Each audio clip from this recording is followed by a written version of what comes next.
The number of IPOB members being arrested, abducted by the Nigerian security forces the number is mind-blowing. Mind-blowing. I can tell you, during the time we were fighting the enemies, during the time we are confronting these enemies, both on social, the auto criminals and all these people, IPOB officers, IPOB members have not been adopted in such manner. A couple of months back, when I raised alarm about our people, coordinators being adopted,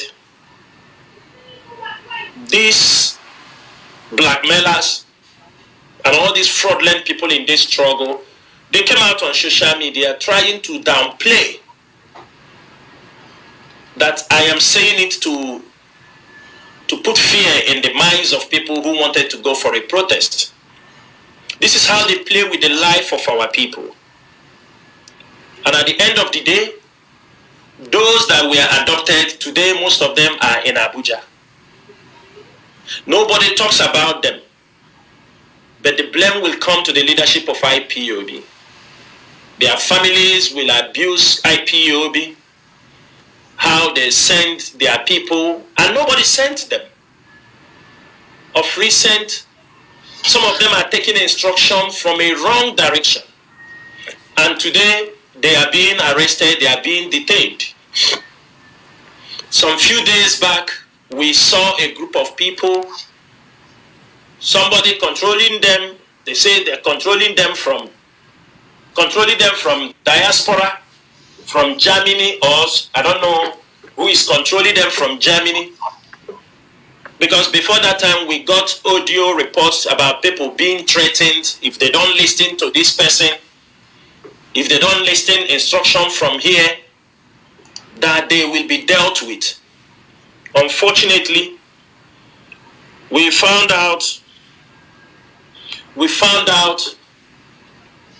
this group of people gathered under instruction, not under the leadership of IPOB, that they are discussing. And there is an instruction in Biafra land. There is instruction in Biafra land that meetings should be very, very, not everywhere that meetings are being allowed people to carry out meetings. It is strictly on approval for security reasons. And this group of people, we don't know who sent them. They gathered and these people snitched on them. And today, and the Nigerian security forces raided the place. Today, all of them are in detention facility. These are IPOB. Some of them are elderly men.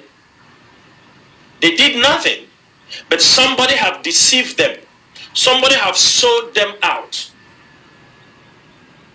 to the security.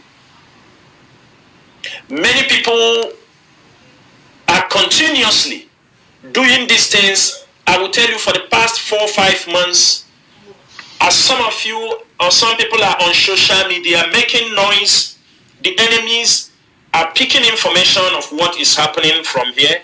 Those who want to destroy IPOB for their own selfish interest are giving out enemies the clue, giving them how to get IPOB members. And I can tell you, many IPOB members for the 4 or 5 months, there have been always adoption, arrest.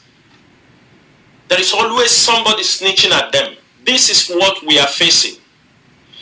And we don't want, as 30th May is coming, because already we have seen some enemies threatening that let us come and do 30th May. Those who, I do not know what they are looking for. I do not know what they want. People have died in this struggle, but they are ready to share the blood of Biafrans again because of their ego. They are ready to share the blood, not the blood of the enemies, but the blood of their own people, to exert power, to exert authority. And that is what this leadership want to make sure that it doesn't happen. We don't want, people have died enough from 1967 till date. Biafrans have died enough. Our blood have been shed for the unity of Nigeria. And of recent, the Nigerian government and the criminals colluded, if it is T.Y. Danjuma, and continue to share the blood of our people. And that is what the leadership of this movement have always been against. And that is why today we are seen as rebel, we are called all kinds of names. Because we telling our people we can get Biafra without killing our own people. 30th May is fast approaching. Only in diaspora that are protest people are allowed to gather. Only in diaspora, not in Nigeria and not in Biafra land. In these two places. But people can protest. If we do have what we call candle night, the Nigerian government already, this is the first time this is happening in this struggle. The first time that Nigerian government has pushed out a huge amount of money for people to leak information of where Biafrans in Biafra land will be having their candle night. And they are not expecting to arrest you. The instruction that are given to them is to go there anywhere Biafrans are having candle night on 29th. They want summary execution. They want massacre at that particular venue. I am saying it on radio this night, so that tomorrow people will not say, nobody told us.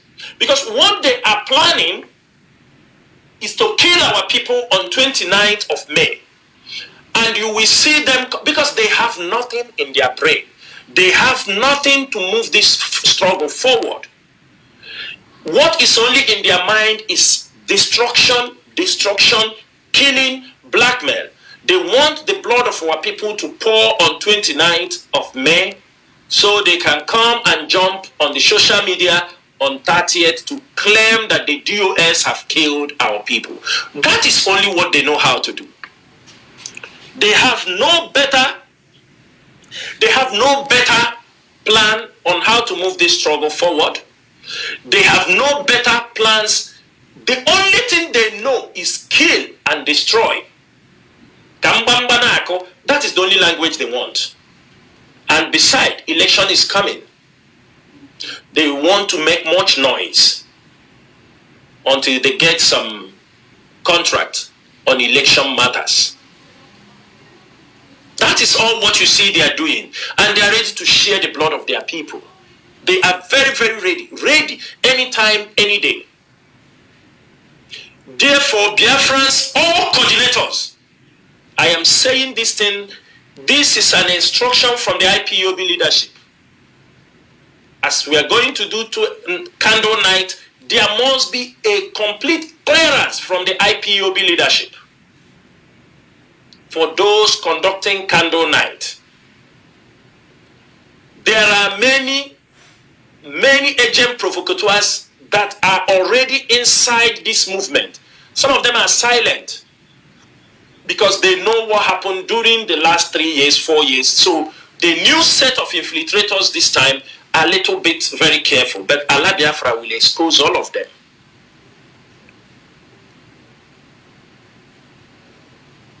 And I want to say something. I want to say this thing. For the past decade, every movement will never remain in one tactics, one strategy throughout the struggle. And the people are growing. We are getting older. This attitude that people comes on social media and threaten men and threaten people who they will kill, who they will burn their houses and clear their family. This attitude must stop. This attitude must stop. This behavior must stop. I am saying it very clearly today. Let the ones or any unnecessary threat, let threat come. Anybody coming out to threaten any IPOB member to kill, especially most of them who goes to Sokoto, that is the message they always come back with. Who Mazi Nnamdi Kanu will kill. Not only those who go, even the people we sent to see Mazi Nnamdi Kanu in Sokoto. These are the messages some of them come back with. The messages, these are some of the messages given to the Directorate of State and to many IPOB members.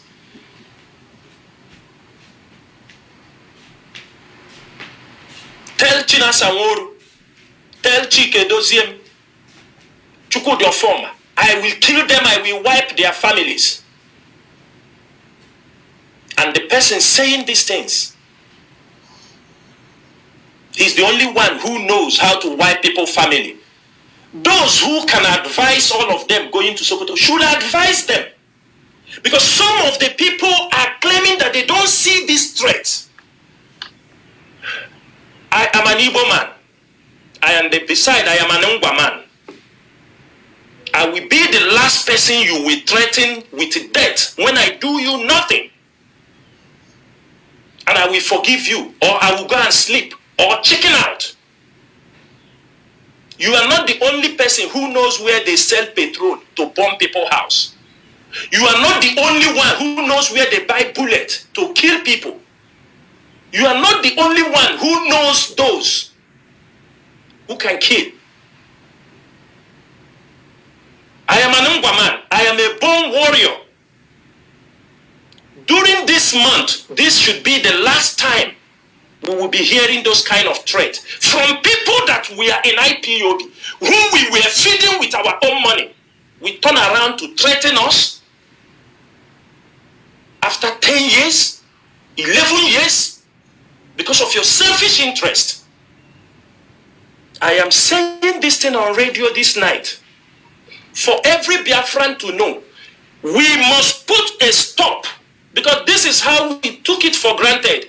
They killed our Biafra land coordinator, Mazi Nnamdi. They killed him, and when he was killed, when we start raising alarm that this guy was killed by the auto criminals, messages came. Don't say he was killed by the auto criminals. Say he was killed by the Nigerian government. I say I will not say that, because I know the people who killed this young man.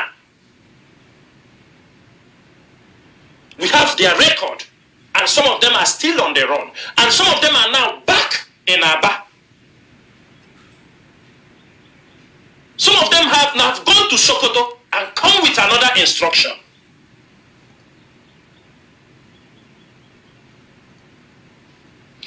This month, let it be the last month where threat, let the threat come from our enemies, from the Nigerian government. But threat must stop coming from people we know who they are, what they represent in this struggle.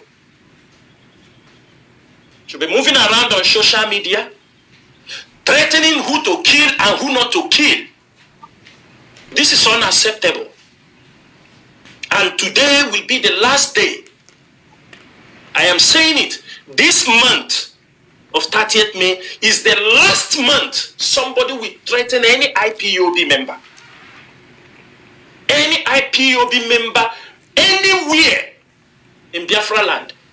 People in Biafra land are paying huge prices. If you don't know, they can't be paying these prices at the same time you are threatening them, because they are not dancing to your own tune. We have IPOB IPOB members who joined this struggle with their brothers and sisters.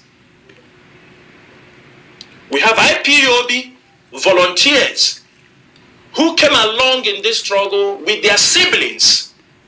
Some of them, their siblings died in this struggle.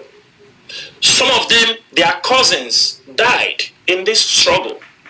Their family don't want them to come back. They said, until you will get Biafra because you took them to go to agitate for Biafra.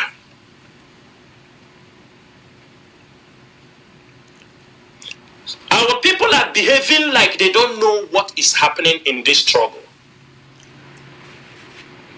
That is the deception some of our people are exhibiting. It is mind-blowing. It is mind-blowing, Mazi. Some of them, we know. Some people are traveling. When Mazi Nnamdi Kanu was in the DSS custody, many of them go to visit him, drop all their informations. Even those who are in diaspora, people know what they belong. They go. They all went to the DSS. And they are back. We don't have problem. Some of them also, and when you go to DSS, you will drop your NIN, your telephone number, 5 pages of paper you will be given to fill. Your bank, your NIN, your BVN, your Google account, everything, your telephone number, family members, everybody. The DSS have every information. They're tracking down people. Some are also going to Sokoto. But people going to Sokoto, the DSS, even these people that they saw what they are doing on social media, attacking and doing everything, they go to Sokoto, they go, spend in their hotel, eat and do all this, and they come back. They continue attacking the leadership that doesn't go to Sokoto. Nobody arrests them. Nobody is picked. Nobody is being harassed. But ask yourself, in Biafra land, IPOB coordinators are still being hunted down. ESN officers, operatives are still being hunted down. That they did nothing.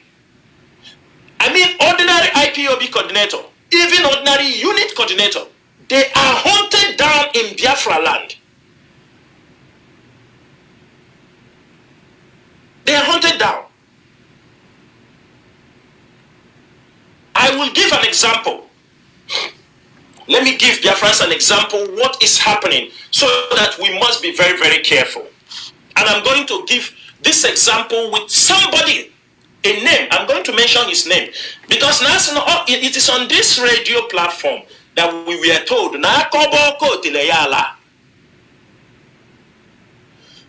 there is a young man called Sopruchi Ochiolo. Sopruchi Ochiolo was an IPOB principal officer when Ikechukwu Gwoha was the coordinator in Abia State. Ikechukwu Gwoha was arrested in detention. Sopruchi became the deputy coordinator in Abia State. I think for 8 months when Ikechukwu Gwoha was in detention. When Ikechukwu Gwoha comes out from detention, Sopruchi Ochiolo. Because if I don't give this example on radio, people will not understand what IPOB is going through. The kind of sabotage, even in this 30th May, what we are witnessing in Biafra land. Sopruchi Ochiolo, while being the deputy state coordinator, during this period, he brought all kinds of demand to support him as an IPOB. Mazi Nnamdi Kanu was not in detention. Mazi Nnamdi Kanu was there. This young man, he said he is working for IPOB as a deputy coordinator. He's a young man. He has gotten to the age to marry. He has not married. He wants support so that he can get married. I do not know about other people. Maybe he told this issue. He came to me And my deputy may be listening now. I don't know how they get to know him, maybe through Ikechukwu. When he complained about he wants to marry, I told him, okay, it's a good thing if you feel you can take responsibility of a family. I mean, this was like 2018 or 2019. I gave him equivalent of $500 at that time, which is like 150,000 naira at that time. I supported him. My deputy also supported him almost with equivalent amount of money. Say, go and marry since you have found somebody you want to marry. Fortunately for him, my deputy was at home during that period. During that period, my deputy happens to go to grace the occasion and also give him another physical cash after the marriage. On the process, Ikechukwu have come out. He didn't get up to a few months. He said he needed a high purchase for Keke so that he has married now. He wants to get something to take care of his family. He ran to me also. He said he wants to put for high purchase. He wants to give something for high purchase to get. This money are not coming from IPOB post because IPOB have known they don't have this provision. They don't have it. Some of us are doing these things based on Rube one Nabaloso.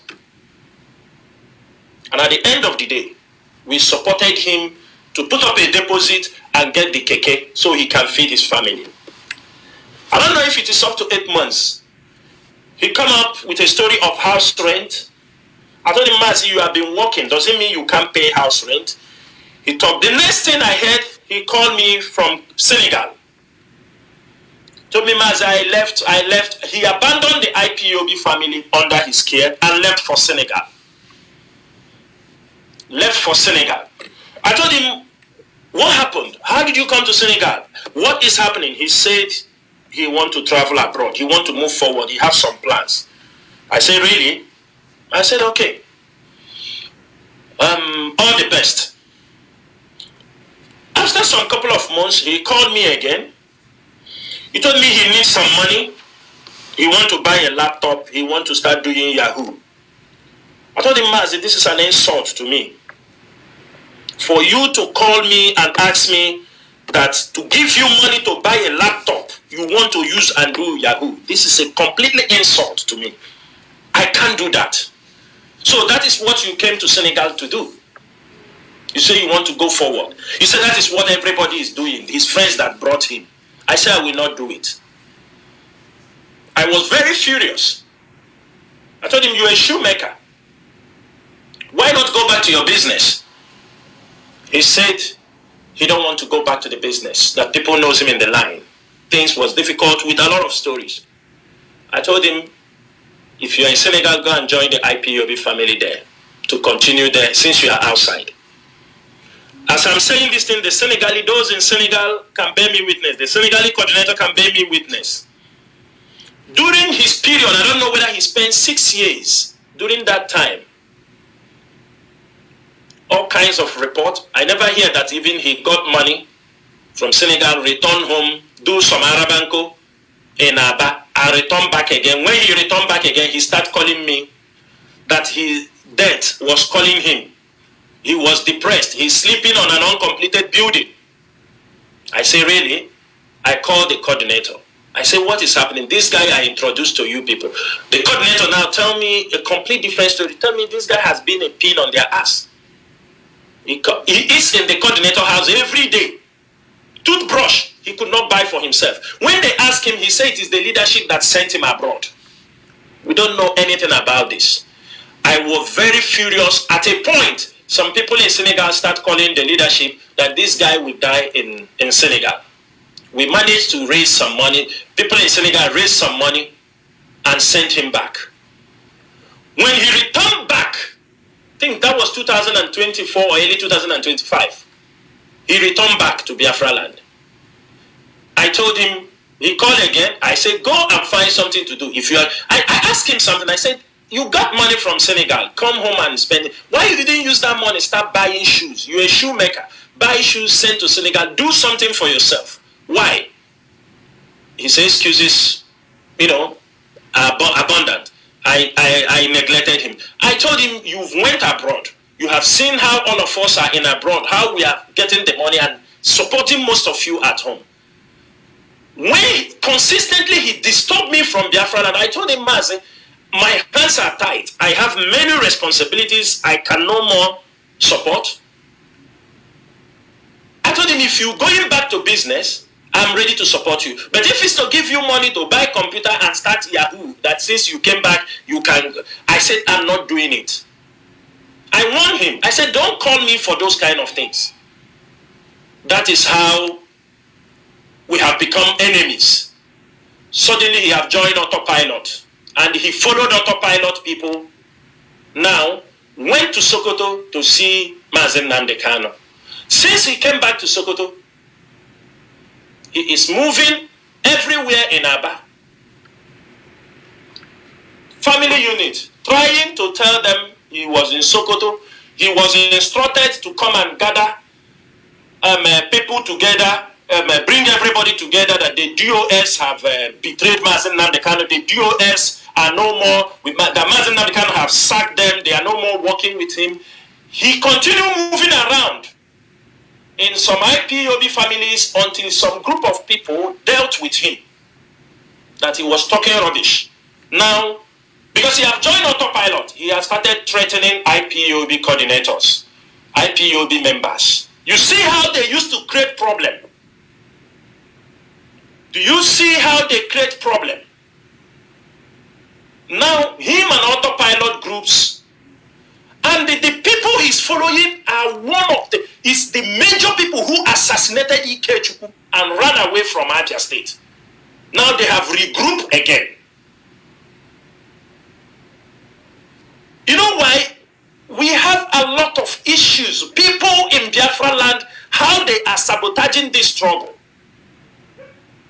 Today, he is threatening people, and this matter have come to the table of IPOB leadership. The leadership is taking a very drastic action towards him. A very drastic action. Because this is somebody we know very well. The same thing they did in 2021. People who were meeting Mazi Nnamdi Kanu in the DSS custody, they come out, they talk to many of our coordinators. Mazi Nnamdi Kanu doesn't... These are messages coming. For those who used to say Mazi Nnamdi Kanu is in the detention, he's in the detention, when 1, 2, 3, 4, 5, 6, 7, 8, 9, 10 people or more goes to visit him and come with the same message. Come with the same message of whom he's going to kill, whom he's going to destroy their lineage. And the people want us to keep silent. People who are old in IPOB want us to keep silent.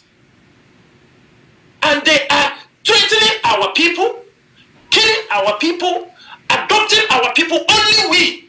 People are being threatened for one thing. You are running from the Nigerian DSS. You are running from the community saboteurs. You are running from IPOB members. Now you are running from infiltrators inside IPOB members who are threatening you.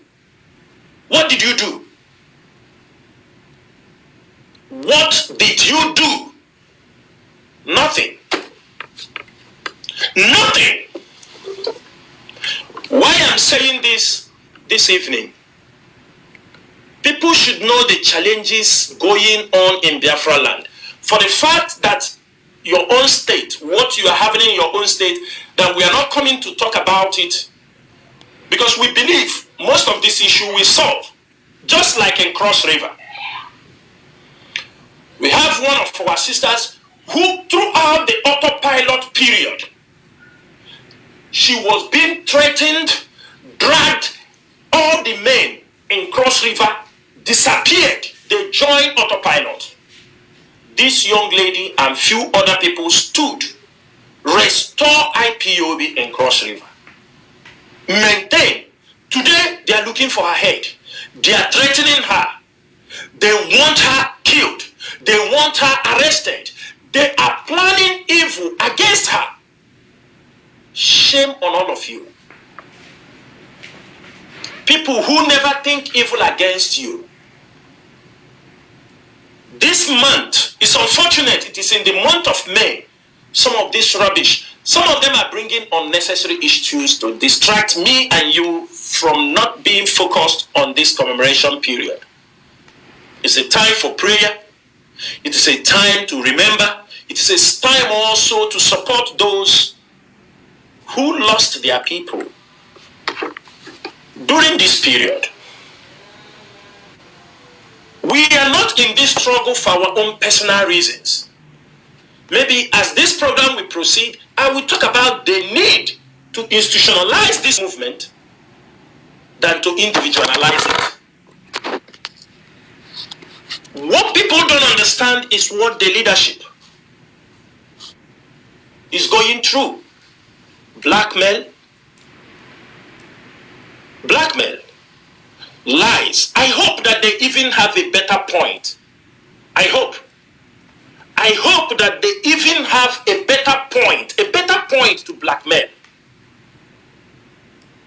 They manufacture name. They say, call him this name, so that he will become very angry. What do you think? It is a name I have never in my life come across, never answer. You think a name I've never, do you understand me, worship? I would say, born Christian, grow up as a Christian, and even today, if you say categorize, we are all Christians. Yes, we may not believe in many of the teachings that is happening, but somebody to come up and say, start calling him this name. And if they tell you where that name originated, you will be shocked. Who gave that instruction says, start calling that name. And the person said, start calling that name, knows me. That never in the history of my life have such name be attributed to me. But they thought, if we call him that name, make him angry, because they have planned, they have collude with people, with this thing to come to pick Chinasa Nworu from Kuwait. And they failed. They tried to make all their problem, but they failed. If they tell you that those whom you are protecting, championing, are in conspiracy to come to bring Chinasa Nworu, most of you will never believe it. And some will come on social media be talking rubbish. Forgetting that the government is looking just to link. Because all the link they are bringing, it have bridges. It is not connecting. All the lies, the blackmail, they have no information. Government even seeing it that this is rubbish. They give a name. Government say this person don't have this name. They do this. They bring picture. Government say this is not him. They found out you are all blackmailers. You are blackmailers. Blackmailers. When people counter you with the truth, if people want to correct that wrong narrative, to tell people, no, this is not how it is. Jericho. Not everywhere. Because you are telling people what exactly is happening. If we want to go far from this struggle, any day this leadership derail from telling the people the truth, any day this leadership eliminates integrity among the leadership members, any day this leadership decided it is blackmail and lies that we use to get Biafra, we are gone and gone forever. Write it down. This movement, we shall succeed. One thing I will tell everybody here, nothing that is happening today that has not been told. Even Mazi Nnamdi Kanu, he knew everything happening today. Call our people, both those who are the prayer warriors, those who, when Mazi Nnamdi Kanu was at home, going Biafra land, these prophecies were given to him, that a day will come like this. But you know, when you tell somebody some truth, he became uncomfortable. He became uncomfortable. Ask him, those going to visit him, why is there people, God give people the gift of a prophecy? Why? sometimes most of the prophecy is for you. There are good prophecies. There are prophecies for you to prevent certain things. There are prophecies for you to be able to be careful in anything you do. If those going to visit Mazi Nnamdi Kanu, did he have any chance to correct some of these things that are happening today? In one way or the other, was he prophesied about this? Did people not told him? Instead, he was not comfortable with the truth. People told him. Anybody in Ebonyi, those who are in Ebonyi, remember in 2017 when Mazi Nnamdi Kanu came to Ebonyi, was he not prophesied? Was it not a prophecy was reading to him what is happening today? That they will catch him again? How many people gave this prophecy? But did you take it serious? Did you see the signals? It is wrong for a leader to become Eza Amarebami forward. That is what we are suffering today. What we are suffering today. And the leadership want to put a stop to most of these things that takes the life of our people unnecessarily. People may not like what I'm saying, but this is what we are facing. Every day an IPOB officer is arrested. It is a very difficult moment for us. Because everybody that have been arrested since the rendition of Mazi Nnamdi Kanu, have they released anyone? Don't that show you how serious this issue are? Every day you come, the people come to lie on social media. Instead of to prepare our people what is about to come, the dangers lies ahead. The same problem we were having when Mazi Nnamdi Kanu was in the detention facility.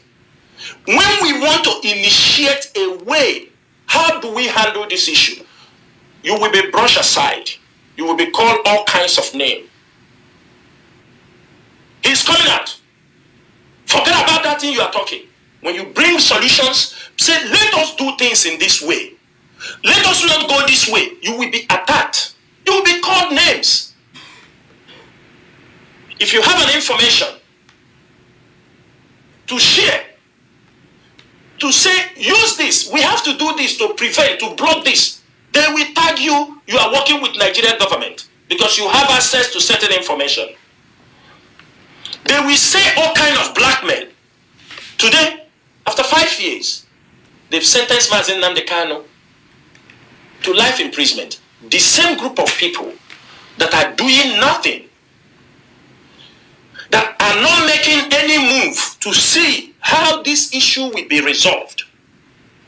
They tell you, he's coming out tomorrow. Don't worry. They go to social media. Mazi Nnamdi Kanu is coming.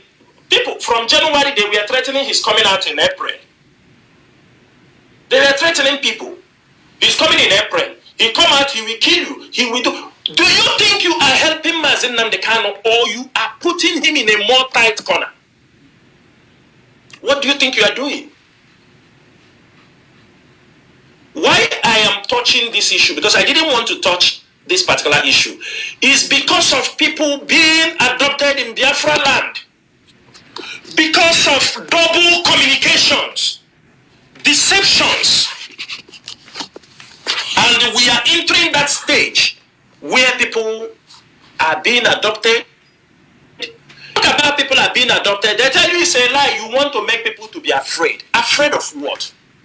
Even the lion himself used to be scared. When something jams him the first time, you will fear first and go back before you come to reinforce. Fear is part of a human being. Is fear only they call you are afraid? Every human being. Anybody who tell you he has no fear in him means he has no fear of God. Because fear is a conscious thing. Even though you are going to face your fear, first you have to replan on how to face your fears. Many young IPOB members, I'm saying it, they are missing. And for that reason, I want every IPOB member in diaspora and those in Biafra land as we are updating the list for the 30th May commemoration, make sure that the copy you will receive are the copy that spelled out IPOB members who died in this struggle. They are part of our martyr, those who have given their lives. Make sure, because in that list, we will make sure we will list the names of those we have that died in Afarupi Bay, died in Mpo, died in National High School. Missing ones, like I said, there are missing people, which we will include their name. We are not saying they are dead. Sometimes people say they are dead, but we assume they are not dead because they are declared missing for now. We will also pray for them. We will pray for them. That's why in my last broadcast, I spoke about that in this 30th May, we want our people to hold the pictures of our dead heroes and heroines. It is a commemoration of the dead and not for the living. And after I finished that broadcast, I start to get, as usual, people, their way anyway. They start, there are people, they misinterpreted it. But with all honesty, what I said is how it is. You don't commemorate the dead and the living. You don't take the pictures of those who they say they are missing. You join with them with those we are sure they are dead. You don't take the pictures of those in detention. You join them, say, because they are there. If we are making protest, we can take the pictures of all those in prison, those missing, those jailed. We can raise their flags. We can raise their pictures. But this time, we are doing commemoration of the dead for the heroes and heroines, and our record will flow from 1967. Here, we know we are not taking all the names, but these are names that we must pencil down for record purposes. I know when Biafra comes, the list will grow bigger and grow. People will bring in pictures of their people they lost during the Biafran War. Mazi Patrick, I will stop at this particular point so that we'll be able to pick up another topic or another question.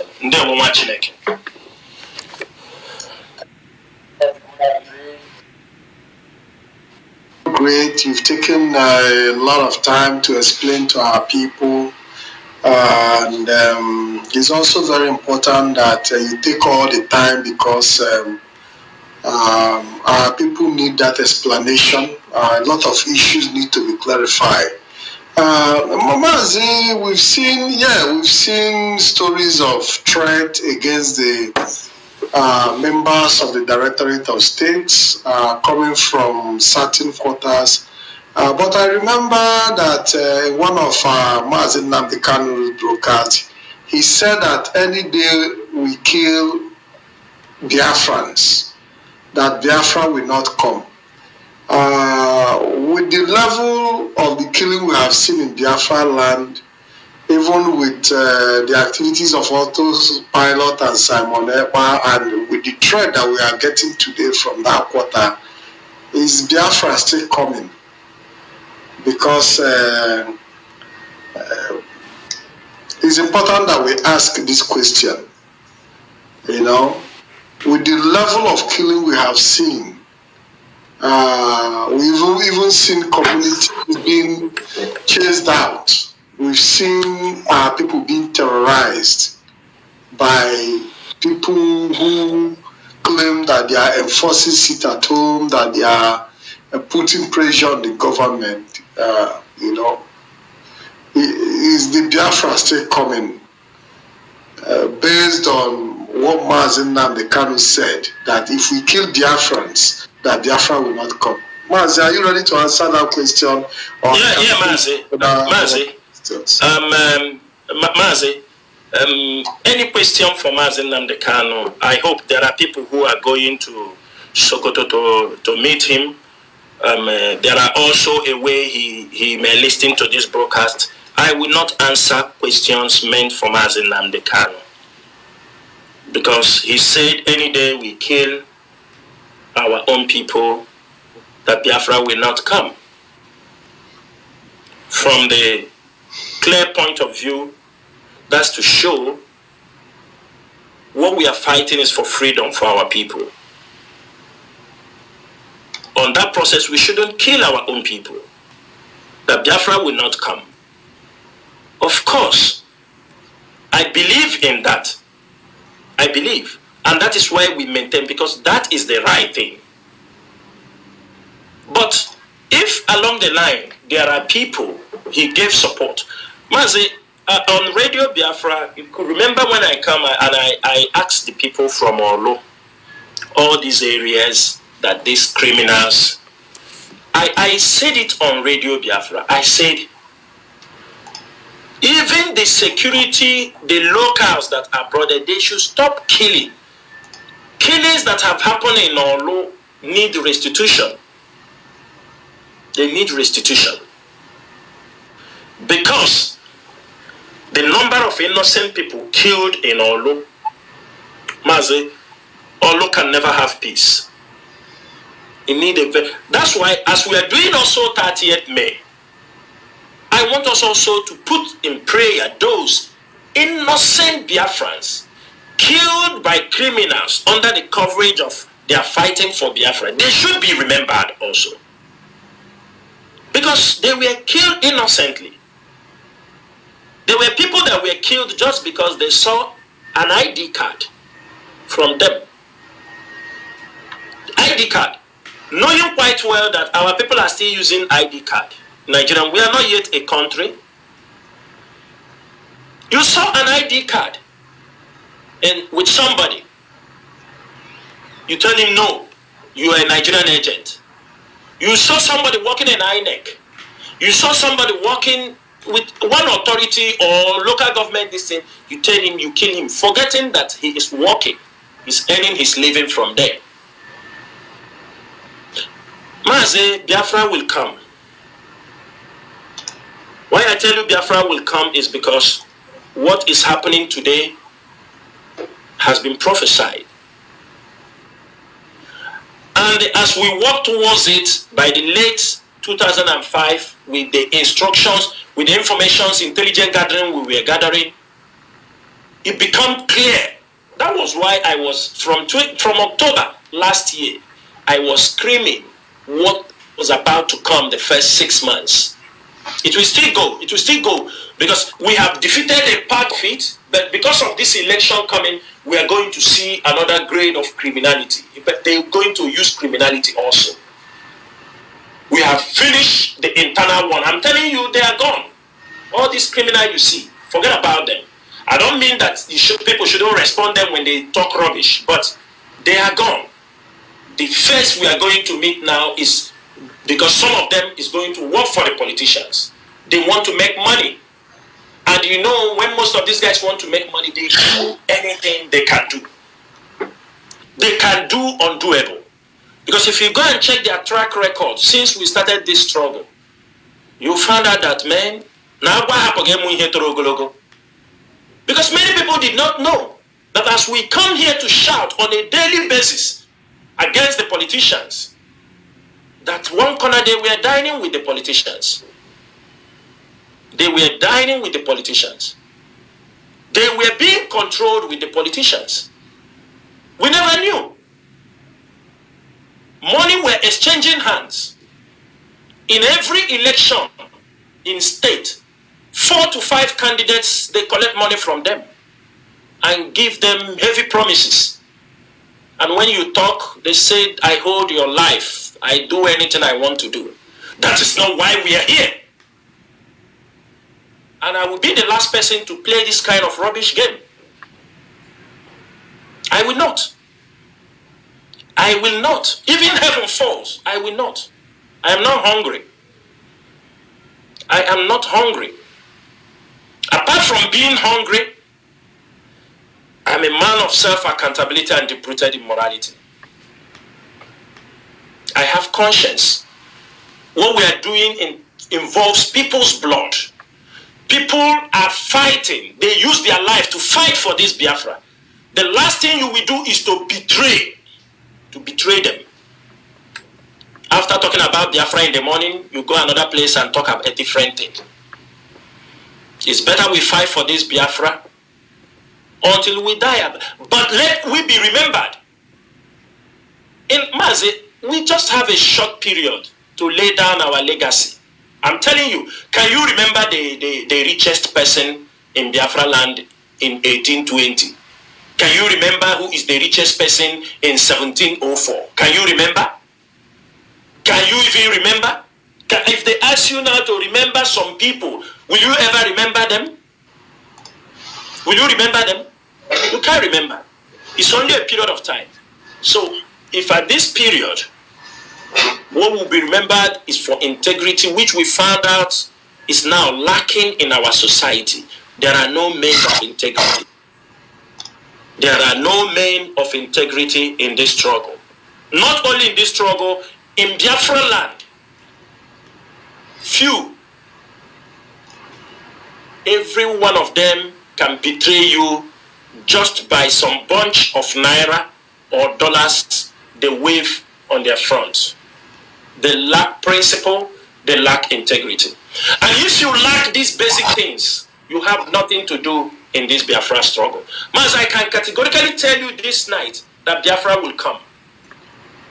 Biafra will come if we listen and understand that if you watch how many years now, the kind of pressure we have put Nigeria on, are we shooting them guns? No. Are we shouting Woto Woto is the code? No. But is Nigeria at rest? No. Nigeria is not at rest. And nothing will stop us. Nothing is going to stop us from continue to agitate. I continually tell people, today, France saying they are setting up to repel. Mazi, are you there? I'm hearing a strange sound coming out. Yes, I'm here, Mazi. Go ahead. Mazi. Yeah. Today we are hearing France is repelling all their colonial policies. Every colonial policy, they are repelling it. If you see France repelling these policies, why? Because there have been an outcry, pressure from the French countries, African countries that they have kept down for centuries. The same thing happened, I said it in our last program, the same thing happened to King Leopold when he was in charge of Congo. His rulership, his colonization tactics in Congo, it sent outrage the whole world. That the Belgium have to ask him to hands off from Congo. The Belgium, this is somebody respected with castles everywhere. He built he brought money to Congo, to Belgium. They told him to hands off. They cannot continue this way. The same thing we're supposed to be doing to Britain. The same thing. We have not campaigned enough, embarrassed the United Kingdom enough in places that even their citizens will say, hands off in this contraption called Nigeria. Let people be free. Because they have refused to change their foreign policy towards our land. They are still controlling our place with their colonial policies. And if we don't campaign, like any day the British decided to lift their colonial policies in Nigeria, Biafra will be free. That's why we can never lose focus. And I want everybody to wait for their documentary coming out. As soon as the documentary comes out, we will take the documentary. Anywhere they lie, the world will know that they have lied. It is a 75 minutes documentary coming out from BBC, and we are gladly waiting. Mazi, Biafra will come.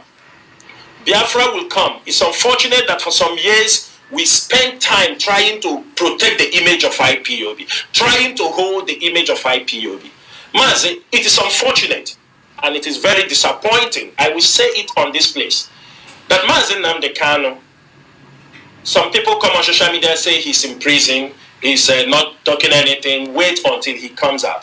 One thing, do they forget that he's given a sentence, a longer life sentence? That if he wants to make some corrections, he can do it while he was there. Because he had all the opportunities. Mazi Nnamdi Kanu had the opportunity when he's coming out in Kuje. He had all the opportunities. When he was coming out in the court, Will anybody say that he didn't have chance to speak? From time to time, people don't know how he started speaking in the court. It was people that walked towards it thinking that he will use that opportunity to disassociate himself from what was happening. But instead, when he comes out from the court, he will threaten people. He will call some people to go for message, say call Avid, call people. And I am asking every IPOB member who is a critical thinker, ask yourself, since Mazi Nnamdi Kanu is coming out from the DSS custody coming to court, has he ever mentioned IPOB? Has he ever mentioned the leadership of IPOB openly? Has he ever said anything pertaining IPOB? If you have anyone, show me. Maybe I didn't know when that one happened. But he is free to come out. He talk about Avid, talk about raise money for him. That they will hyper him. He will greet some people. He never greet the IPOB members who are coming to the court before they've been threatened. He never tell them to continue to support for the freedom. He never mentioned IPOB members. The IPOB leadership tried all they can, telling him to disassociate with him from Simon Ekpa. We were mocked. The brothers, every one of them, do campaign, do broadcast for that. They call us all kinds of names. Every day Mazi Nnamdi Kanu come out from court, they will mock us that the message we sent for him that Mazi Nnamdi Kanu wala nyinala. It was all there. Are they not seeing it? Didn't they see it? We tried all we can to do what? For Mazi Nnamdi Kanu to disassociate himself from the criminality that was happening in Biafra land. Because we believed in him. If there was something he was doing, he never opened his mouth and told us. Instead, he make a memo, give to one of the lawyers to publish that he banned us. He don't to talk about Simon Ekpa. And I can tell Biafrans, all those things he was being controlled. I don't want to say certain things. Some politicians, some governors, because they were bringing money to his family members, they told him, don't disassociate yourself with that guy. If you disassociate yourself, you are not going to come out. He maintained. When I was telling people here that Simon Ekpa was sent to infiltrate IPOB, most of you were talking nonsense, but I'm happy that today, those who went to visit him, some of you he's speaking to, he have told you the truth. He have told you how he brought in Simon Ekpa into IPOB. Because of money that was given through somebody who told him that he wants Simon Ekpa, he's bringing somebody to, he will bring Simon Ekpa to be part of the leadership. If not, they will not bring money. That is how he brought Simon Ekpa, want to impose it in the leadership. And today he's blaming us that we would have accepted Simon Ekpa and managed him. Had it been we manage him, he wouldn't have caused the problem that happened in Biafra land. That is his excuse. Some are saying, you don't send somebody to Sokoto. We have sent people to Sokoto through proxy, through many ways. Ask them the message they come back to. Most of you, if you hear the message Mazi Nnamdi Kanu gave to them, you will call me and tell me, Chinasa, Nworu, don't talk anything good about Mazi Nnamdi Kanu. Don't even defend him any longer. Call people. There are people who have visited him. Call him, ask them, what is his message to us? We kept silent because of those who have died in this struggle. We continue to march on because this is a divine movement. No man born on a woman will stop the restoration of Biafra. Mazi Ndewo. Thank you very much, Mazi. Thank you for that clearance. We continue to be optimistic and continue to do what is necessary for Biafra to come. We've spent over an hour, you have taken the entire broadcast, and that is quite interesting as well.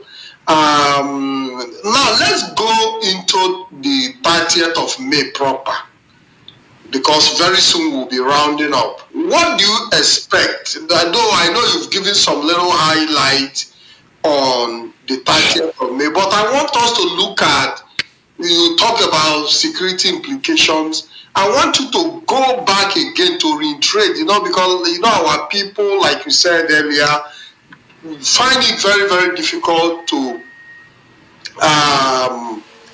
they find it very difficult to obey authority, especially when they feel that they have, because most of the problem we've always had in IPOB is that as soon as some people feel that they have direct access to Mazi Nnamdi Kanu, they no longer have regard for the leadership. This has been a problem even before now.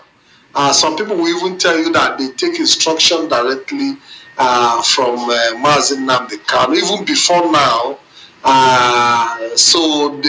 But it is important that you reiterate again the security implication of people gathering against the instruction of the leadership, against the advice of the Directorate of State, that people should not gather because of the danger that is associated with it in Biafra land. Mazi, is very, very important that we reiterate this call once again, so that because we've seen the occasions where people actually went to protest, even without informing the leadership. The one that happened in Aba some time ago, without informing the leadership, and they got shot and got injuries, so were killed and all that. How do you reiterate this point again and make it expatiate more and make it clear for our people to see the danger of gathering on 30th of May or 29th of May, as the case may be, Mazi? Mazi, can you hear me? Mazi, I found out that your voice is like repeating. I don't know why, but I don't know if I'm coming out very clear. Yeah, I'm supposed to be on the screen, but I don't know why I wasn't brought on the screen. But all the same, I believe that you got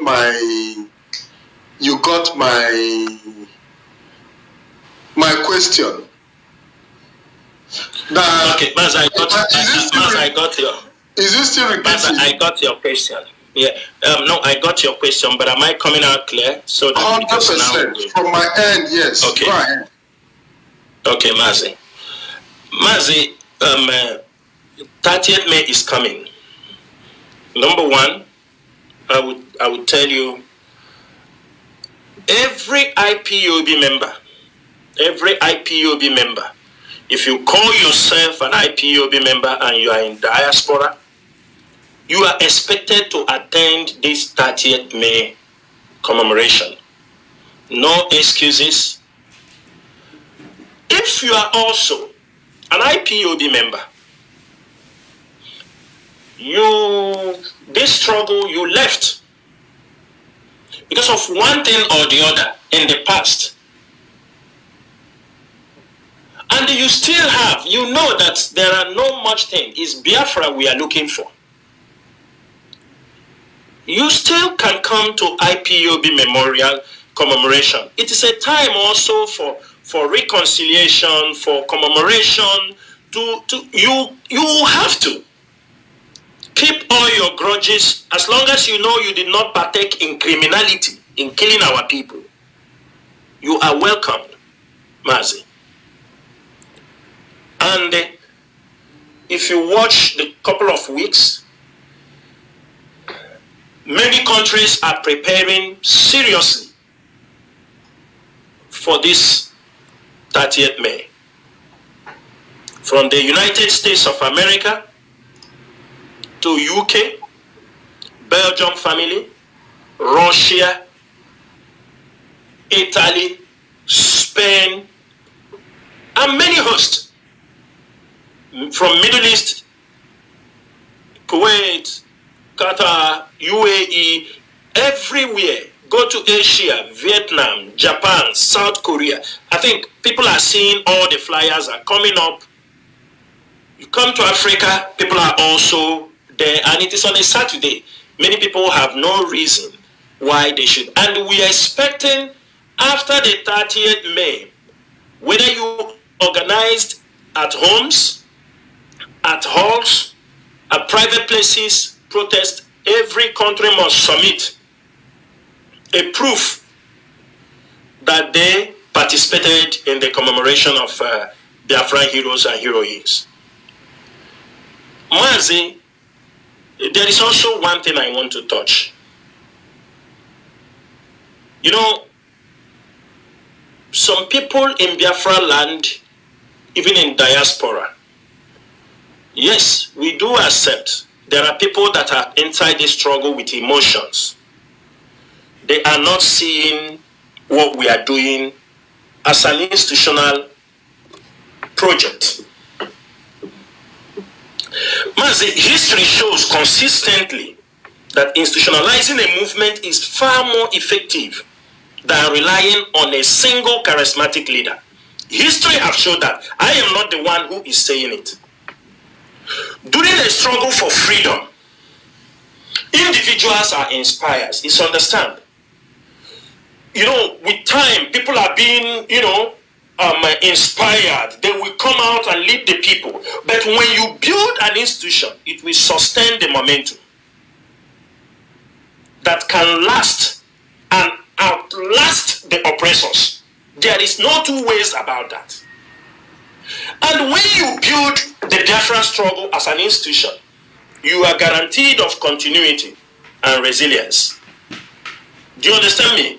Immediately you said, this project, we want it to outclass individuals, to outlast individuals, outlast the oppressions. You have guaranteed the people, those who have invested their time, their life, you have guaranteed their continuity and resilience of that movement. We have seen in the history, when a leader is imprisoned, exiled, or killed, any movement that centers on an individual often collapses. I am not the one, this is what history has taught us. When you institutionalize a movement, build it on a clear ideology, distribute leadership, organize the networks and absorb these shocks. If you're able to organize them and absorb this shock, I'm telling you, Mazi, no oppressor, no enemy can destroy. And the question Biafrans have to ask themselves, is this Biafra project institutionalized or is individualized? Which one do we want? In freedom fighting, from experience we have gotten, you know why they said you can't destroy IPOB? Is because of the complex strategy and complex coordination in IPOB. Do you understand me? You cannot. Because our coordination is very complex. And you can find this from the old people who have been in IPOB for a very long time. But let me give you an example. In this region where we are living, do you know that people retire at work at the age of 45 years, while some people in Nigeria are still looking to be employed? 45 years. I mean, the people started work at 20 years. Some started at 17, 18. Immediately they finished secondary school. They joined the police. By 45 years, they have retired. They continue to take indemnity. Some of people are saying, we need, though they will tell you you can extend up to 55, but it's very difficult to extend anybody to 55. Very, very difficult. If you put it, they will retire you. So some are saying, with 22 experience, we need people like 30 years experience who can be able to coordinate things. You understand me? Because people are just, by the time you understand, it's new people everywhere. They don't even understand some old things. Things are changing. Now, check on this. A region where people, at 45 years, you have finished serving the government, you have retired from the service, you are now a pensioner, and you are free to rock your life, Mazi. You are free to do businesses. You are free. In our place, 45 years years is still looking. People of 60 years are still the leader of the youth. 60 years men. Maz, that is why we want IPOB to be institutionalized. The Biafra struggle must be institutionalized so that people can join this struggle. People will not see this struggle as an individual something. They won't see it as a political party that somebody registered. If you don't like, they pursue you out. It is very wrong. I used to say, our people, when people come on social media, they say, if you don't want, you can form your own IPOB. But all of us, you can tell that to somebody of yesterday. Chinasa Nworu, I am part from the foundation of this struggle. Yes, Mazi Nnamdi Kanu, they started it, but nobody. I was the part of the people at the early stage, as of 2013. When they start calling we start rising up. From 2013, we are going to 13 years. Fred Onyale, I don't forget him, called on radio that day and told, this thing you are saying we are indigenous people of Biafra, let us stop talking it on the radio. Let us form them around the world. Let people start family. Mazi Nnamdi Kanu start saying, anywhere you are, even if you don't have anybody, start with your family. Start with your wife. Start. Now, yes, some of us, we started gradually. Some started big, some started with their family. But it doesn't mean that you will, because you started with your family, that Biafra will not grow above your own family. Because when people start coming in, joining you, you might not be the right person now to lead. Maybe you might have been old. You understanding me? You feel tired. You may not be able to push because this is a struggle. If you ask the leadership, Mazi Chike, when we used to talk with others, I used to recommend something. And I believe in that, especially in Biafra land. I always want the coordinators, principal officers, coordinators to be at the age below 45. You understand me? Maximum 50 years. Mazi, I have a reason. It's my own opinion. It doesn't mean that is what I look at something. We are in a struggle where sometimes the security come to invade your premises. If you are older, you can't even run. Because sometimes, Vumkam carrier statement. I don't know if you get me there. Sometimes the security comes to pick you. You know, when they pick you, it's a different story. If you have an opportunity to jump out from Okada and escape from them, you do it. We are in a struggle, Mazi. But imagine, because obviously it's like a paramilitary organization. So just imagine the military enrolling 60-year-old, 70-year-old to handle battalion or coordinate unit. It doesn't happen. Thank you, Mazi. It doesn't happen. Yeah, I always suggest, I say, I prefer the boys from 25 to 45.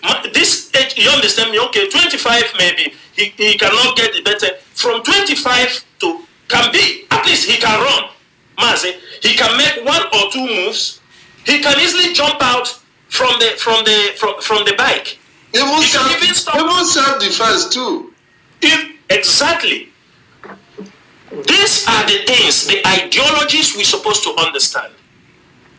Knowing quite well that even people who are older in the military, they are no more in the, they are no more in the war front. They command from the war room. They give instructions. But always, you need those boys who are not thinking about their wife they keep at home. You need those boys who are not thinking about, I need to get food. Do you understand me? You need them to handle certain things. When you call him on telephone, you tell him move. He will pick his bag. You tell him, where are you? He said, I am in Onitsha. You tell him, start going to Abuja now. He will not say, let me go and drop chinchin and pineapple for my family. He can go with that. You can tell him, I will buy you jeans on the way. You buy and you start moving. We are in a war front. This is not a social club. We are trying to build an institution that when Biafra is restored, we must have an ideology that will sustain this movement. Mazi, you see, in this struggle, our diplomacy, our international diplomacy, logistics, grassroots mobilization must be very complex. Are you understanding me? That is how it must be very complex. It shouldn't be something somebody just wave his hand, he gets everything. It shouldn't be something, Mazi, look at some mistakes people are doing. You are coming to IPOB meeting, knowing the danger we have. You take all our register from since IPOB was formed, you are bringing it to the meeting. Any day they bust you, they arrest you with names and the members and telephones of all the people. This is mistake people at home are always doing. Mazi, if there are things you need to reconcile, come with a plain paper. When you finish that day, you go and fill in your form. Then the executives are there. People can, you understanding me? We have now online. You can share some information online with the people, with your executives. Are you understanding my point? This is one of the things I want our people to. That is why there is a need to institutionalize IPOB. People should know the coordination, our mode of logistics, how we mobilize at the grassroots. There was something you mentioned about when people go to Sokoto, they said Mazi Nnamdi Kanu told them. Mazi, I don't blame those people, maybe because they happen. Mazi Nnamdi Kanu also is the one sending them some of those things. He's the one giving them those instructions. Why? Because IPOB is not seen as an institution for him. For him, it belongs to him and his family. For him, forget about anything, we tell ourselves the truth. Because you can't tell me that he really wants IPOB to be institutionalized or an institution. He can't wake up and appoint somebody after a decade, appoint somebody to go in Biafra land and start gathering people differently. Don't you think it is better if he have any issue with the DOS or anybody listening, he sort it out? Don't you think so? Mazi, people have died. There are people who are very upset, angry. But because of this struggle, they are holding their peace. And we are holding many. Some people who are not controllable is people who cannot also, you understanding me, we've talked to them, they are also angered. So, Mazi, still on the topic of to institutionalize the Biafra project. If you are doing a struggle, there must be a long-term vision. Do you understand me? If you don't have a long-term vision for the struggle, Mazi, you are doing nothing. Forget about all these rhetorics, Biafra, there tomorrow, we sleep in Nigeria, and these are rhetorics. And I have said it before. Biafra will come tomorrow, Biafra will come next week. This is a slogan, Mazi. It is not a strategy. It's not getting us anything. These are like, motivational talk. Just a slogan. Tomorrow Biafra will come. We sleep in Nigeria. People should not misunderstood those slogans or those rhetorics. They are not strategy to get Biafra. They are not plans to get Biafra. These are not strategic plans on how to get Biafra. So, if we want Biafra, we must have, because we are talking about a nation, Mazi, we must have a long-term vision. A very long-term vision. Institutions are always formalized with the core values and the goals of the struggle. This thing prevents the movement from shifting or dying alongside a single individual. If you don't have a long-term vision, struggle will die. Okay, let me give you an example, Mazi. When we are talking, people normally run They talk about Mandela. They talk about this thing. What did you read about the South African apartheid? The struggle for South African freedom. Mazi, we can't deny the fact that Nelson Mandela was monumental in the struggle for apartheid. We cannot deny that fact. And nobody is taking it away. But those who systematically dismantled apartheid was because of the institutional strength of the ANC. Are you understanding me? Those who systematically and strategically succeeded in dismantling apartheid in South Africa was the strength and the disciplined network of the African National Congress. You can make your research and the global anti-apartheid coalitions. They were the people who strategically, while Nelson Mandela was there, but these people were doing a great job. Outside, Nelson Mandela was not doing anything. Then you come to the United States. We talk about King Martin Luther. Yes, King Martin Luther was very vital. He was the movement through, power. But how did he achieve it? Through the institutional coalition of the Southern Christian Leadership Conference in America. That is how he succeeded. It was not only him. It was not an individual something. After how many years? Over a decade, with the blood of people, with the struggle, with all we have passed through, the only remedy you found out is how do I destroy the struggle? If I come out in 10 minutes, I pick up the radio, call people, everybody will return back. It is impossible.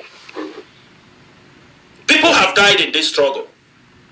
The only good thing we will do for Biafran restoration is to institutionalize it. So that if anything happened to Chinasa and Nworu tomorrow, happened to Chike Doziem, happened to any member of the DOS, the struggle continues. Without nobody looking backward. The struggle should be run as an institution. Make sure that everything. Let me tell you, Mazi, if we want to institutionalize this thing, you see core infrastructure. You understanding me? We cannot be talking about Biafra only on social media. It is not possible to institutionalize this struggle. That is why you see the leadership trying to put structures, infrastructures, core structures that represent institutions. You see us having a permanent base in Italy, having an open, not in the village, in the bush, having a headquarter in Germany in an open place, having a Malaga. And this year, IPOB is, after our 30th May, a lot of things is going to unfold. IPOB will own infrastructures permanently in some countries. That is a long-term vision, Mazi. It shows that we didn't come here to live for, do you understand me? People get themselves rich and go and join Nigerian politics and talk and start talking from both sides of their mouth. IPOB members who were coordinators, and maybe they are no more in the countries of where they are residing, they changed their bases. They are very instrumental for this struggle because they know how to coordinate. They know how they build families in the countries, how they started. IPOB will bring them back. Most of them will be trained to man our offices permanently. And we will post them from country to country, Mazi. That is our mission. That is the long-term vision we have for this struggle. And it is not you wake up, you call this person, go and take this. Tomorrow you wake up, how you feel, you said it. It doesn't happen that way, Mazi. We must distribute leadership. We will form a collective leadership. We empower collective leadership. It's very, very important. When you empower the collective leadership, that is the only way you can institutionalize the struggle. if you base your leadership on a single person, just like we have based this struggle for over a decade on Mazi Nnamdi Kanu, today he has a problem. Look at what is happening in IPOB. Look at what is happening in IPOB. They bring out Simon Eba. They found out that he cannot take IPOB. They quickly abandoned him, sent him to jail. Because he couldn't. They found out he couldn't do the job. They're looking for the next person. Who is interested? We understand the strategy. For the fact that the members of the DOS understand that we need a collective leadership. That is why we remain where we remain. Nobody have any intention to come to take leadership from Mazi Nnamdi Kanu. For him, what is important for him is as individual. But for we are talking about collective leadership. That is why you see the DOS. The DOS will be expanded. Core infrastructures from countries to country. Mazi, if IPOB have $1 million today, do you know we will have not less than 50 to 60 missions around the world? If IPOB have $1 million today, we will have over 50 to 60 core structures in different countries. That is how to institutionalize a movement. That is how to institutionalize a movement with a long-term vision. So, Mazi, I will tell you one thing. Let me close with this. You know, when you establish an ideology, you must codify them. The ideology must be codified. When you codified the movement objectives, so that every member of IPOB will align. If you want Biafra to come, we align with that long-term vision. Are you understanding me? We align with every IPOB must understand. You codify the ideology. Let people understand our mission. A long-term mission. Biafra should not come today, tomorrow disappear. Just like Ojukwu, after 3 years, do you understand me? Ojukwu ran away. There was nothing again. Biafra collapsed. Uwazirike come the same. Happened to this. Uwazirike collapsed. Is that what we want in IPOB again? No. History have taught us a lot. Let me tell you, if we base this struggle on individualism or rely on a single figure, this movement will be very vulnerable to the opposition. But if we decided we want Biafra to remain, we build a robust institution that will pursue the freedom, it will become an unstoppable system that nobody can be able to destroy, and it will stand the test of time. What we need to do is to make sure we build a robust institution that Nigerian government, the enemies of Biafra, will be difficult to destroy. Without these core values, without all these principles, you know, certain things we don't want to say it, but I am coming here because now we are changing. IPOB have to reform. If we want IPOB to survive, if we want this Biafra project to become a reality, we must institutionalize this struggle. We must make sure that we align our members on our long-term vision. That is the only way. Make sure that this struggle is protected. Not one person have the money. If he gets angry, he said, don't give anybody money.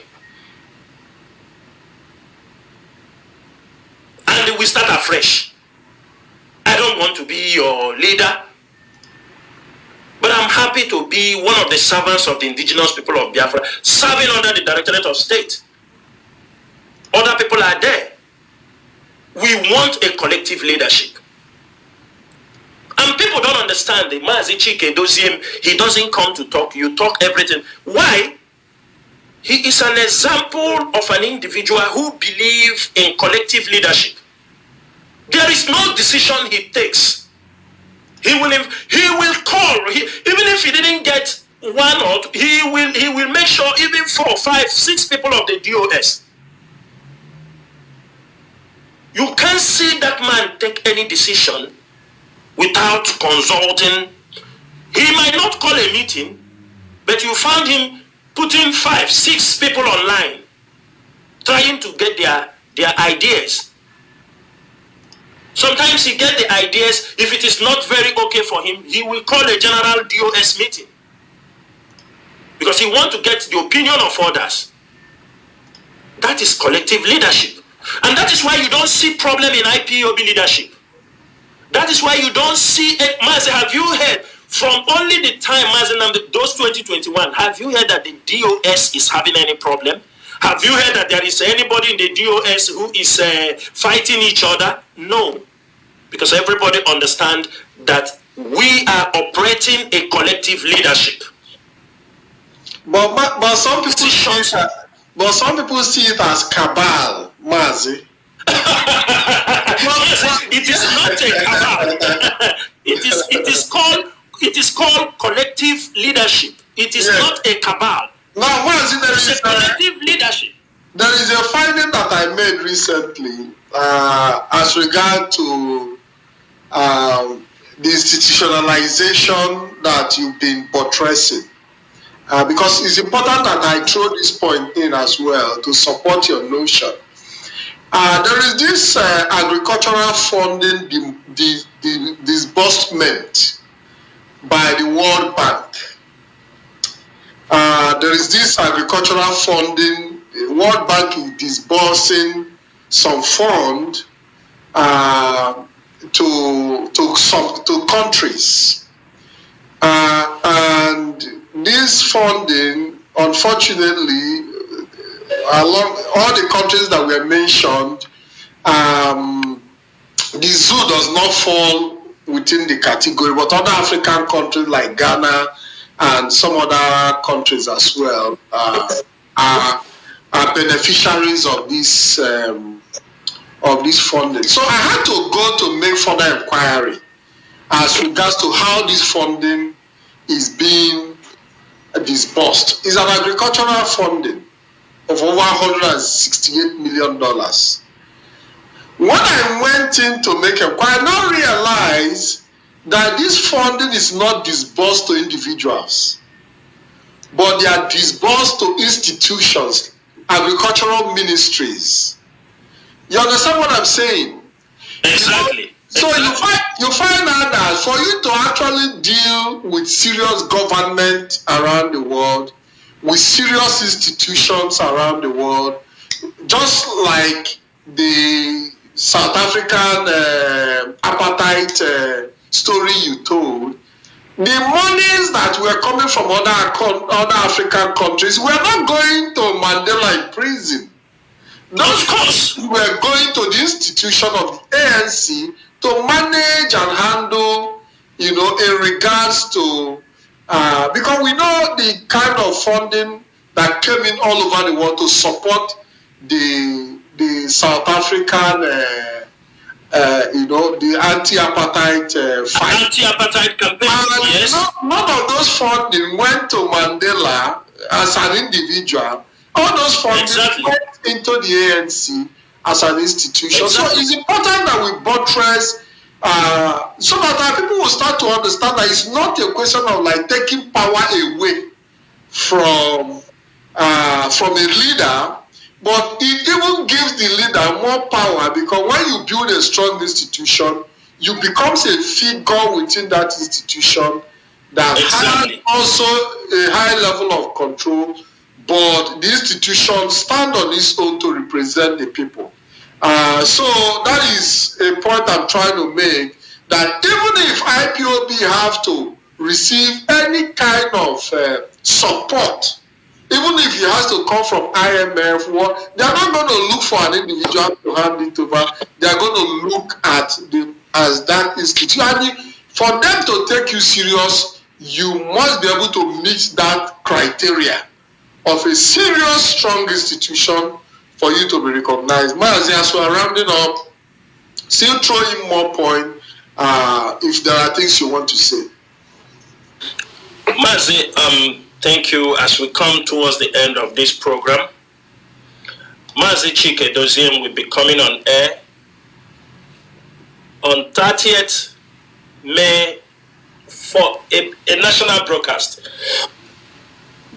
The head of the directorate for this global movement will be addressing Biafrans on 30th May. Time is 7:30 p.m. Biafra time, and we expect everybody to key in on that particular date. Biafrans, I will give you people a tip how the infiltrators work. Everybody should listen very, very carefully. If you notice, anytime Mazi Chike doesn't want to come on air, or anytime he makes a national broadcast, either on the new year or a program in this nature, either before that time or immediately after the broadcast, those who want IPOB to be destroyed, who want the leadership of IPOB to be destroyed, will come up with one propaganda, one blackmail, thereby distracting people not to listen and analyze what the head of directorate will say.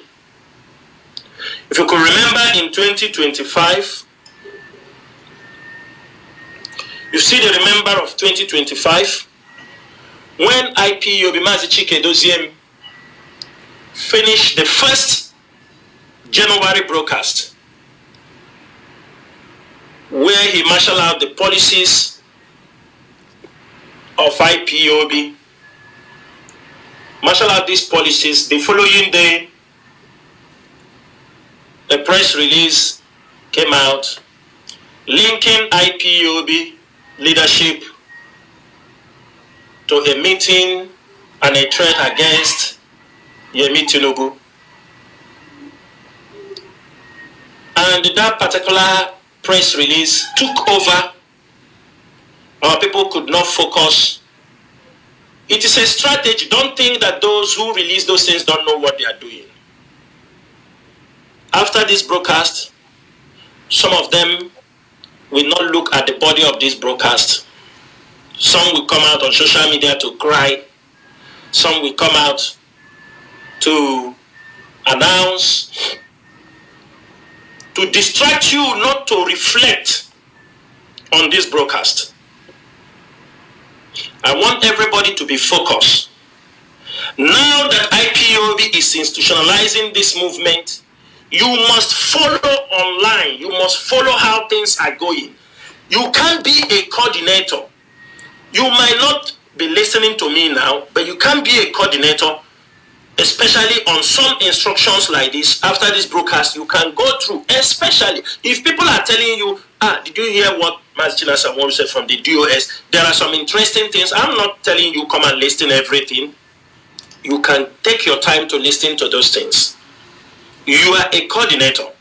Some of our coordinators are not behaving like coordinators. Some have been long in this movement, but they lack information.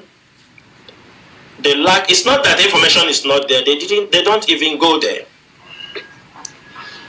Therefore, everybody must be very focused. Allow all their blackmail and accusations.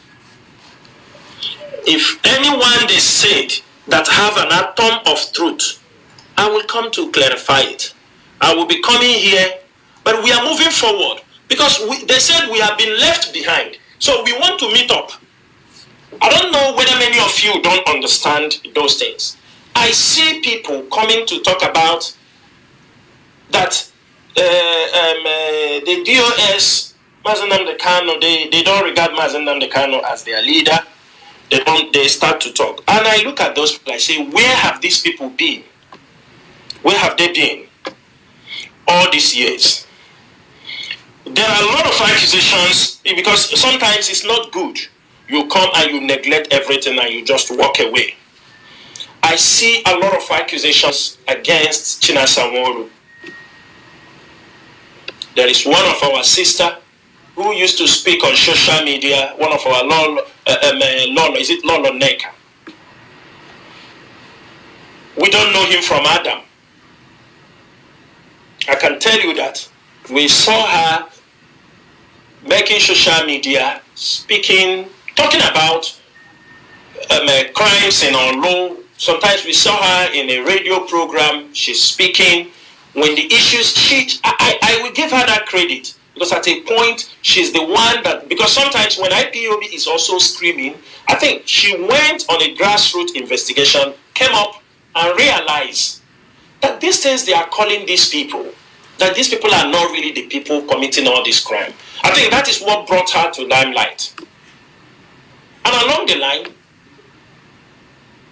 because for me, Chinasa, I have seen a lot of things, so I don't jump to people. Because I believe myself. I can give you an applaud from afar, but I don't jump onto people like that. Because I have learned the bitter way. We gave applaud when she said, we said, at least there are second voices who have, vindicated what we have been saying. All of us we saw, she's the one. Before we understand, is it not Mazi Nnamdi Kanu and his siblings invited her? She was with them. Avid in America, they were all in a team. They were all, she came to Abuja, she was helping them to organize the project, the protest. I heard that she contributed also some t-shirts, they make project to protest for Mazi Nnamdi Kanu. With show reading. She's also among the people, they organize traditional rulers, go to Sokoto to see Mazi Nnamdi Kanu. Chinasa Nworu don't know her. You don't know her. Now, whatever the woman found, maybe things have gone wrong between them. She saw something that herself, because there are certain things we are seeing. Because what some of you are seeing today, we have seen it since 2021. And we kept it to ourselves. Some of the things most of you are saying today on social media, we have found many more. You people are just talking 2%, 3%. But we saw it. The leadership look at it. Those who realize some knows more than each other, we said, for the sake of our people. People have died in this struggle. There are certain things we can open our mouth and say, even if, so it is like somebody under torture. They are torturing you, you kept silent because you want to preserve the prestige, the blood of our people who have died in this struggle. You kept it to yourself. Which some of them know there are things that we came across. It's very painful, but we decided to keep it, knowing quite well that going that line will bring a very devastating effect on IPOB. But as leaders, what do we have to do? We need to manage the situation, correct any mistake, and march the struggle forward. Or when you hear maybe. Now, the woman you people are talking about now goes there. Something went wrong among them. She started talking. Now it is Chinasa Nworu.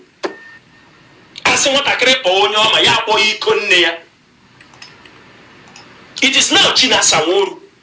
It is now Chinasa Nworu that is sending her Chinasa Nworu this, Chinasa Nworu that.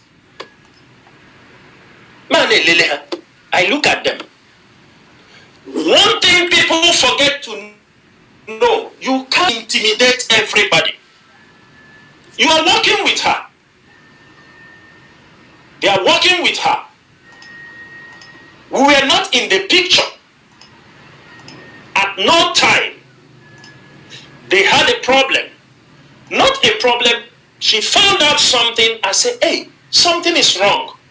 Because there is something I will tell you that is happening there is nothing that weakens a man when you are defending something with all your heart, your might, and you found out something that you have been lied to. It paralyzes a man. If you are a man of conscience, if you have integrity, it will paralyze you. And the worst part is when the person realizes that you realize something, you are trying to control yourself. He starts dishing out threats. If you speak, I kill you. I burn your house. I am the one holding life. The life is in my hand. He starts to threaten you when you are trying to process the shock you receive. This is what we are facing here. But I thank Chukwu Kikadiama. I am, because I have to touch certain things. I have to touch certain things because a few days ago I was furious. Even people you don't know and people you know, I don't want to talk about them. Also, there is a video of a young lady. I will talk about her. There is a video of a young lady that I don't know her. I saw that video 2024. I saw that video early 2024 or 2025. 2024, yeah. Around 2024, we are in 2026. Ikechukwu Gwoha was alive. When I saw that video, I was shocked. I took that video, I sent it to Ikechukwu Gwoha. I said, Ike, who is this young lady talking this rubbish against the leader of indigenous people of Biafra? He told me, oh, Mazi, this lady is called Mesoma. I said, Mesoma. From where? He told me he's somewhere in Aba. She belonged to a zone here in Aba. I say, call her if you have a this. He said she don't know the particular this. And I say, call her and tell her, pull that video. Pull that video. I don't want to see that video. But you know, when they posted certain things, people will quickly download them and hide them. You know why I'm talking about it? Because that video was since 2024. And it resurfaces this period. And to my greatest disappointment, that young lady is coming to talk about Chinasa Nworu. That's why I'm saying something. When I go deep to investigate about who, yeah, let me tell you, nobody, because you know we are in a struggle. If I want to investigate you, I will you cannot stop me, because I want to know the people we are dealing with. I want to know who I'm talking to. I want to know who I'm playing. I want to know who, because this is life. If you do something immediately, I want to know. Maybe you are coming to sabotage us. Maybe it is our duty. You can't stop it. This movement, the IPOB leadership, have made it as a duty. Everything must be investigated, kept in the file. Investigate me also. You have right to investigate Chinasa. Forget black men. I don't hide myself. I don't hide anything. Go to my village and ask them about me. I'm an upright young man. I grew up. Irrespective of challenges of life, where people don't, I grew up. I was trained, both my uncles and my parents, principled, irrespective of being rich or not rich or being anything, coming from an average. Go and ask about me. Those who are my uncle, who trained me, my parents who trained me. When I investigate that young lady, I found out that at the age of 15 or 16 years, in 2017 in Mazi Nnamdi Kanu place, in their palace, that girl was already corrupted in that palace. I shake my head. And I'm surprised that young lady is coming out to talk about Chinasa Nworu. Whoever sent her, because the rubbish they did is now in the public. They are looking who to attach. They send her to come and lie against Chinasa Nworu. That why Chinasa Nworu don't show herself in the picture, he doesn't show himself, is that if he come out and show himself, you will see two horns on his head, his devil. That is only the black men you people can talk.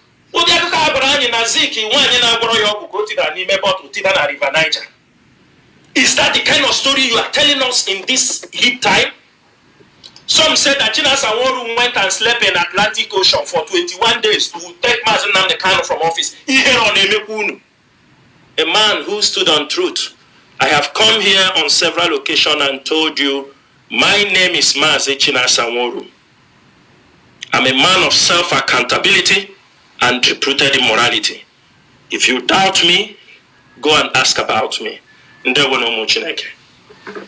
Mazi, thank you very much. I hope that I'll be brought forward on the screen so that, yes, Mazi, we all know we've seen the propaganda flying on our social media, but it's quite unfortunate that the Biafra struggle has been reduced to superstitious belief and religious psychophancy.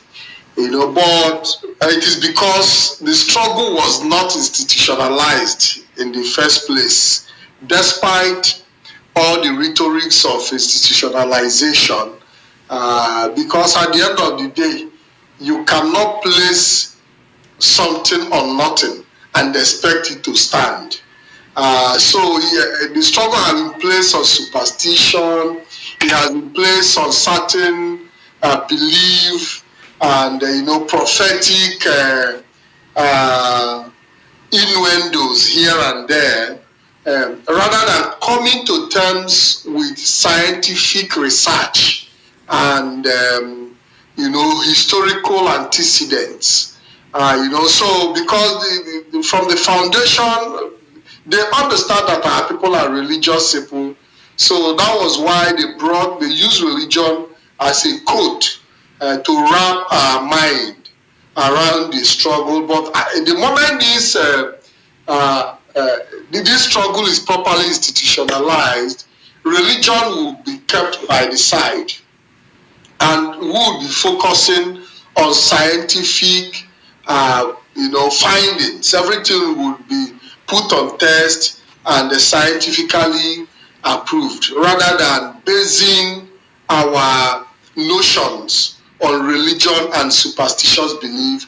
And I think that is the best way to go, because we cannot be fighting to come out of a zoo and still end up in even a worse place than the zoo that we are running away from. So our people must come to terms with the reality. At the end of the day, you cannot run away from this reality. Mazi, I think we have to start rounding up because we spend time. Yes, Mazi, I have a short announcement. Okay, go ahead. This announcement is for our 30th May. Some countries I may not be able to mention their names. It doesn't mean you are not hosting 30th May. But I want everybody, this is the next 1 week. If you're a coordinator, I have said it. If you people couldn't come online, but come on social media and announce the gathering to assure Biafrans that you people are organizing and you are participating in the Biafran commemoration for the Biafran Heroes Day. Countries that are announcing on air and they are inviting, if you are living in those countries, you are cordially invited. Let me re-announce that from a beginning. Russian IPOB is inviting all Biafrans, sympathizers of Biafrans, and all the Igbo communities, those who love Biafrans and lovers of freedom, to join them on 30th May. You can always get in touch with the Russian coordinator. For those who knows, nobody will say he doesn't know who is an IPOB member in the country of his residence. The Belgium family, the USA family, the UK family, German. The German family is also inviting everybody for their 30th May. Luxembourg, France, Denmark, Sweden, Austria, Kuwait, UAE, Israel, all these countries, South Africa, down to many countries, Ghana, all these countries, those I have mentioned their names and those I could not mention their names. Biafrans are coming out in mass. If you go to Asia, the family of Vietnam, IPOB family in Vietnam, in Cambodia, in Taiwan, in China, in Korea, in Japan, in Australia, all these places, we are organizing, all our countries that are participating, and many African countries. I have said it here, if you are an IPOB member, if you know you are not part of the autopilot groups who have involved in criminality in Biafra land, involved in killing of our people, you are not invited where IPOB are gathered. I am telling you the fact. Until we get Biafra and make restitution, you people should go and do restitution. The people you have killed and shared their blood. Man, they not in conspiracy. Man, they not in knowing how Biafrans are being massacred for money, for power, for ransom, for greed. That is not why we are in IPOB. All these countries I mentioned are welcoming you, are inviting you to participate, and we hope on that day we will see a greater number of Biafrans participating in this special 30th May. After 30th May, it's a different ball game in this struggle. We don't need to talk. Don't expect us. We owe you nothing. We owe you no explanation. IPOB is going for total reform, institutionalize this struggle, and we will continue to teach about the need to institutionalize. We will align everybody that wants Biafra to be restored with our long-term vision, core values, and the things we want it to be in line. If not, we are going nowhere. After a decade, we have learned it the hard way. Mazi, I will stop here. May Chukwu Kikabiyama bless you. And once again, my name is Mazi Nworu. Mazi Nworu served the indigenous people of Biafra as a member of the Directorate of State. And Mazi Nworu comes from Obingwa. Obingwa is a Naba province. Ndewono Chineke. Thank you very much, Mazi. Thank you for the time you've given to us. Thank you for the time you've spent with Biafrans all over the world. And I also want to say thank you to Biafrans to have spent this long hour with us. If you have stayed with us till this moment from the beginning, it shows that you are a hardcore. And I want to appreciate your patience and resilience. As we march towards 30th of May, we will continue to host more countries. We will be hosting also South Africa Executive here on BTV, where they will be coming to address some of the issues and also call for IPOB South Africa to be part of the celebration of the 30th of May.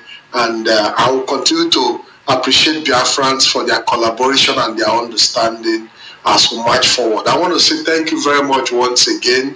And we'll be coming to the end of our program today. This is BTV Live, Biafra Television Europe, and it is my pleasure to have you. My name is Ikem Patrick DK. Until I see you again, have a blessed weekend, and God bless you all.